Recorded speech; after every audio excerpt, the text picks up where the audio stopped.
बिहार की राजनीति रोज नए नए करवट ले रहा है। यहां पर राजनीति इसलिए रोज बदल रही है क्योंकि आए दिन जो वोटर यात्रा चल रही है, वोटर अधिकार यात्रा चल रही है, उसमें कांग्रेस आए दिन कोई ना कोई नया पैंतरा खेल रही है और उसके साथ में जुड़ी हुई है आरजेडी और आरजेडी की साख।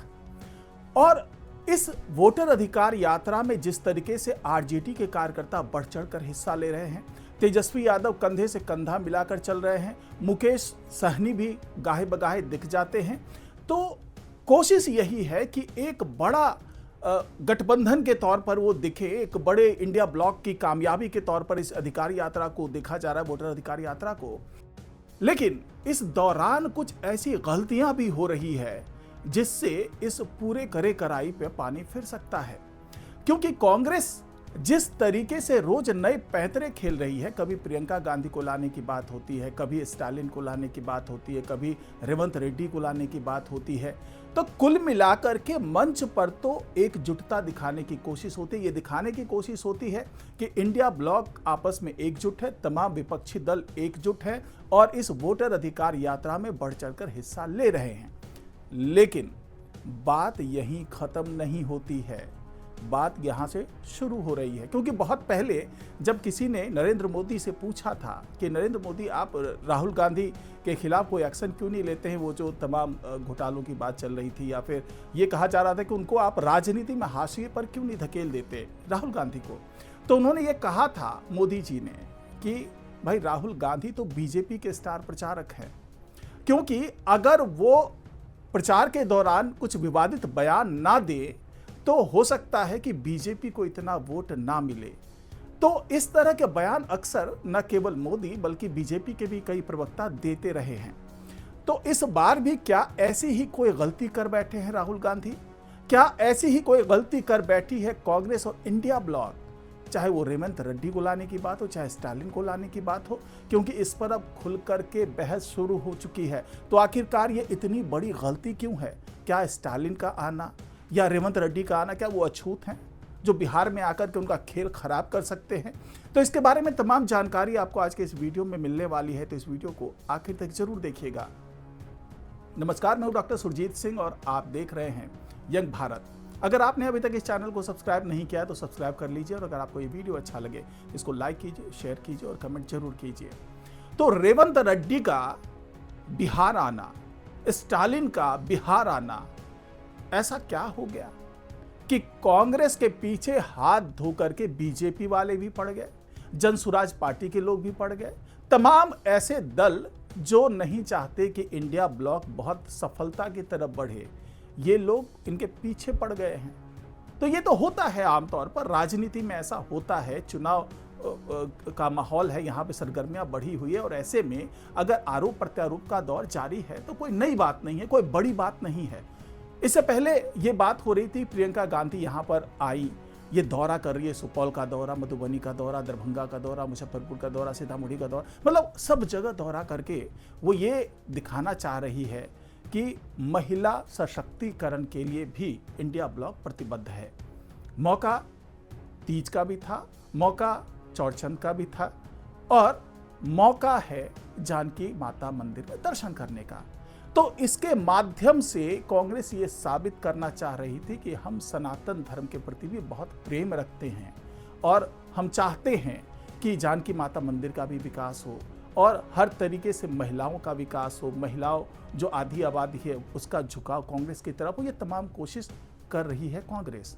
लेकिन इस बीच में स्टालिन को बुला लिया जाता है, तमिलनाडु के मुख्यमंत्री हैं, डीएमके के प्रमुख हैं एमके स्टालिन, और फिर बुला लिया जाता है तेलंगाना के मुख्यमंत्री रेवंत रेड्डी को। अब ऐसा लग रहा था कि जैसे इंडिया ब्लॉक बिहार में शक्ति प्रदर्शन करना चाह रहा है और इस शक्ति प्रदर्शन से सभी खुश थे, आरजेडी भी खुश, वामपंथी दल भी खुश और कांग्रेस तो खुश थी ही, और वो तमाम, चाहे वीआईपी की बात कर ले, वो तमाम घटक दल जो इंडिया ब्लॉक में कांग्रेस के साथ में जुड़े हुए हैं, वो सभी खुश थे कि देखो बड़े बड़े नेता हम बिहार में लेकर आ रहे हैं। लेकिन उन्होंने ये नहीं देखा कि वो जिस नेता को लेकर के आ रहे हैं उनका बिहार से रिश्ता कैसा है, क्योंकि राजनीति यहाँ बिहार की हो रही है, बिहार चुनाव की बात हो रही है, कम से कम इतना तो सोच लेते। इंडिया ब्लॉक के नेताओं कम से कम इतना तो सोच लेते कि उन नेताओं को आप बुला रहे हैं जिसने बिहार को पानी पी पी कर कोसा है। वो किस मुंह से आकर के बिहार में वोटर अधिकार रैली में शामिल हो रहे हैं, किस अधिकार से वो आ रहे हैं, ये सोचने वाली बात है। क्योंकि ये सबको पता है कि ये जो वोटर अधिकार यात्रा है, ये महज वोट चोरी के मुद्दे को उठाने की यात्रा नहीं है, बल्कि इस यात्रा के बहाने बिहार की राजनीति को बदलने की कोशिश है, बिहार के मतदाताओं को साधने की कोशिश है। जो वोट बैंक छूट चुके हैं इंडिया ब्लॉक से, उसको लाने की कोशिश है। तो इन कोशिशों के तहत जिस तरीके से रेवंत रेड्डी को लाया गया, उस पर सवाल उठने लगे। जनसुराज पार्टी के जो संस्थापक हैं, जो अध्यक्ष हैं, जो प्रमुख हैं प्रशांत किशोर, उन्होंने सवाल उठा दिए। और सवाल उठाना लाजमी है, क्योंकि रेवंत रेड्डी ये वही आदमी हैं जिन्होंने बिहार के डीएनए पर सवाल किया। जी हां, बिहार के डीएनए पर सवाल उठा देना कोई छोटी बात नहीं है। दिसंबर 2024 में चुनाव के दौरान तेलंगाना में उन्होंने खुले तौर पर सार्वजनिक मंच से कहा था कि बिहार के डीएनए में केवल मजदूरी है। सोचिए कितना बड़ा, कितना घिनौना आरोप कि बिहार के डीएनए में केवल मजदूरी है। उन्होंने केसीआर, जो कि तत्कालीन मुख्यमंत्री थे, उन पर भी निशाना साधते हुए यह कह दिया था कि इनका डीएनए बिहार का है और मेरा डीएनए तेलंगाना का है, और तेलंगाना का डीएनए बिहार से बेहतर है। तो भाई साहब, अब क्या हो गया? अब उस बिहार में क्या करने आए हो आप? यह सोचने वाली बात है। क्या कांग्रेस ने इतना नहीं सोचा? क्या इंडिया ब्लॉक ने ऐसा नहीं सोचा? क्या आरजेडी तेजस्वी यादव ने ऐसा नहीं सोचा कि उस इंसान को मैं मंच पर जगह दे रहा हूं जिसने बिहार के डीएनए पर सवाल खड़े कर दिए? क्या यह सोचा नहीं गया? और किस मुंह से खुद रेवंत रेड्डी यहां आ गए? क्या कहेंगे बिहारियों से? क्या अपील करेंगे बिहारियों से? क्या वो ये कहेंगे कि आपके डीएनए में केवल मजदूरी है और आप केवल मजदूर हो? इस सोच के साथ वो बिहार आ जाते हैं। प्रशांत किशोर ने तो यहां तक कह दिया कि रेवंत रेड्डी अगर गांव में जाएंगे तो उनका स्वागत लठ और डंडों से किया जाएगा। जो यहां के ग्रामीण है, जो बिहारी है, जिसको आप मजदूर साबित करने में लगे हुए हो, वो लाठी और डंडों से आपको गांव से खदेड़ देंगे। तो क्या यह सोचा नहीं गया रेवंत रेड्डी को लाने से पहले?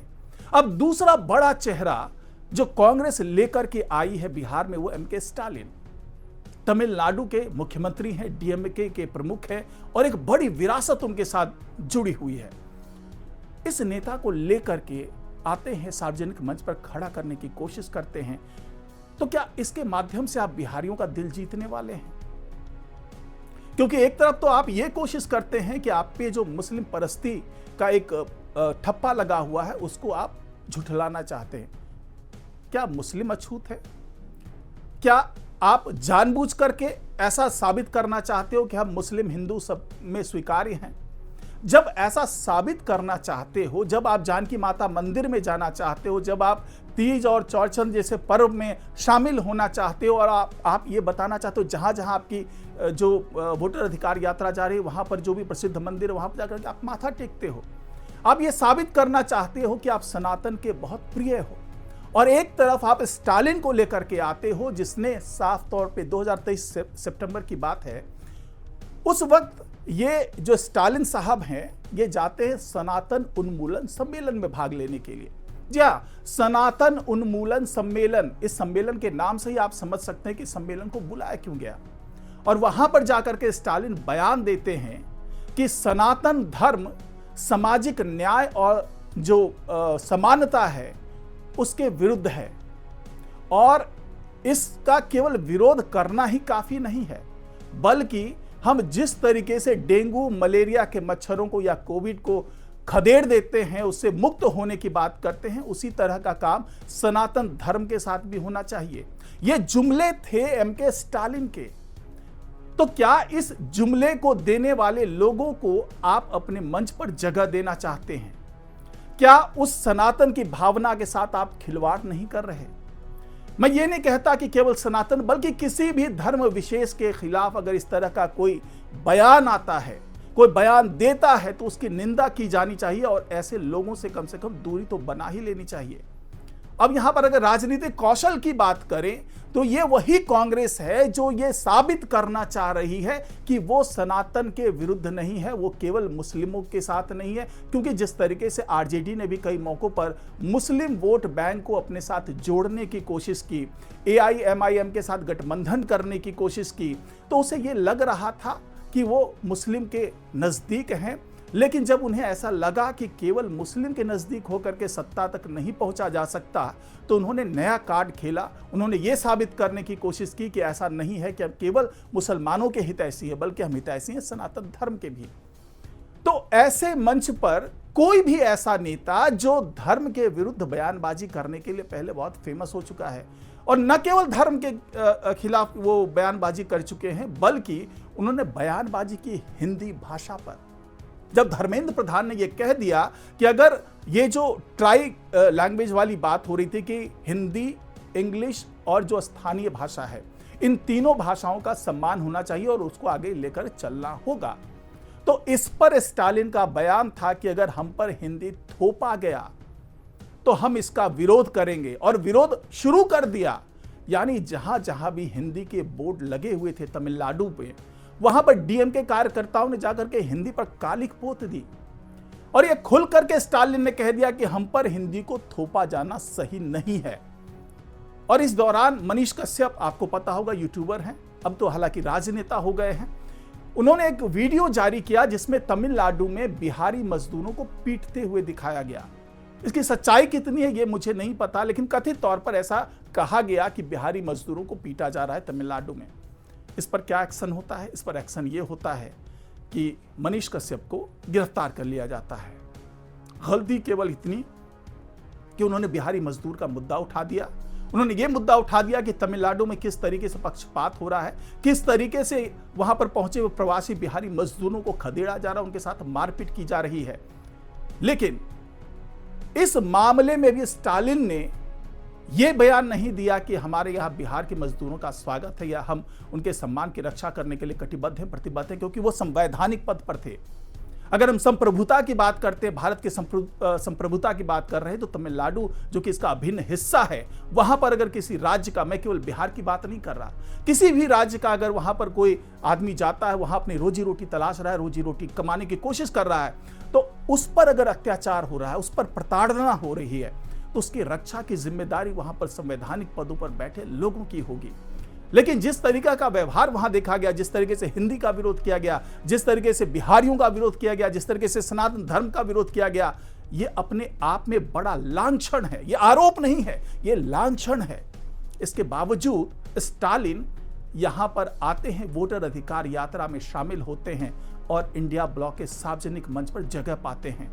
वो भी कांग्रेस बाहें फैला करके, आरजेडी बाहें फैला करके उनका स्वागत करती है, क्योंकि ये तो पेरियार ब्रांड की पॉलिटिक्स करते रहे स्टालिन हमेशा से, तो वामपंथियों के लिए तो बहुत प्रिय हैं। लेकिन जिस तरह के बयान दिए गए, तो क्या वो बिहार के लोगों के भावनाओं के साथ खिलवाड़ नहीं है? और ऐसी स्थिति में रेवंत रेड्डी का आना, उसके बाद एमके स्टालिन का आना, ये अपने आप में, चाहे इंडिया ब्लॉक की बात कर लें, चाहे कांग्रेस की बात कर लें या आरजेडी की बात कर लें, इनके रणनीतिक कौशल पर सवाल खड़े कर रहा है, इनकी राजनीति पर सवाल खड़े कर रहा है कि आखिरकार सार्वजनिक मंच पर केवल इंडिया ब्लॉक की एकजुटता दिखा करके वो बिहार में वोट बैंक बना लेंगे, वो यहां के मतदाताओं को अपने फेवर में कर लेंगे। ये सोचने का काम भी उन्हीं का है। अगर जितनी जल्दी सोच ले, जितनी जल्दी समझ ले, क्योंकि जिस तरीके से प्रियंका गांधी को यहां बुलाया गया, उससे एक मैसेज जा रहा था कि शायद इनको सोचने का अच्छा अवसर मिला और अच्छे तरीके से वो इस रणनीति पे आगे काम कर रहे हैं कि वो सनातन धर्म के लोगों को भी अपने साथ जोड़ना चाह रहे हैं, वो आधी आबादी को भी अपने साथ जोड़ना चाह रहे हैं, वो मुस्लिमों को अपने साथ जोड़ना चाह रहे हैं, वो जो पिछड़े लोग हैं उनको अपने साथ जोड़ना चाह रहे हैं, जो अति पिछड़े हैं उनको जोड़ना चाह रहे हैं, जो वंचित हैं उनको जोड़ना चाह रहे हैं। मतलब तमाम ऐसे धड़े जो वोट बैंक, जो एक बड़ा वोट बैंक बनाते हैं, उनको जोड़ने की कोशिश कर रहे थे। लेकिन अचानक यू टर्न ले लेते हैं, रेवंत रेड्डी को बुला लेते हैं, एमके स्टालिन को बुला लेते हैं, न जाने पता नहीं क्या क्या सोच रहे हैं, और कौन है वो दिमाग देने वाला आदमी जो इनको दिमाग दे रहा है। तो इस पर विचार आपको भी करना है, और विचार करके जरूर कमेंट बॉक्स में लिखिएगा कि आखिरकार ये जो इंडिया ब्लॉक ने कदम उठाया, जिस तरीके से इन दोनों महान लोगों को लेकर के आए हैं, उनकी नज़रों में ये बहुत महान लोग हैं, तो इसके बारे में आपकी क्या राय है? क्या इससे बिहार में इंडिया ब्लॉक की राजनीतिक जो धरातल है वो खिसक सकती है? कमेंट बॉक्स में जरूर लिखिएगा। तो आज की रिपोर्ट में फिलहाल इतना ही। नमस्कार।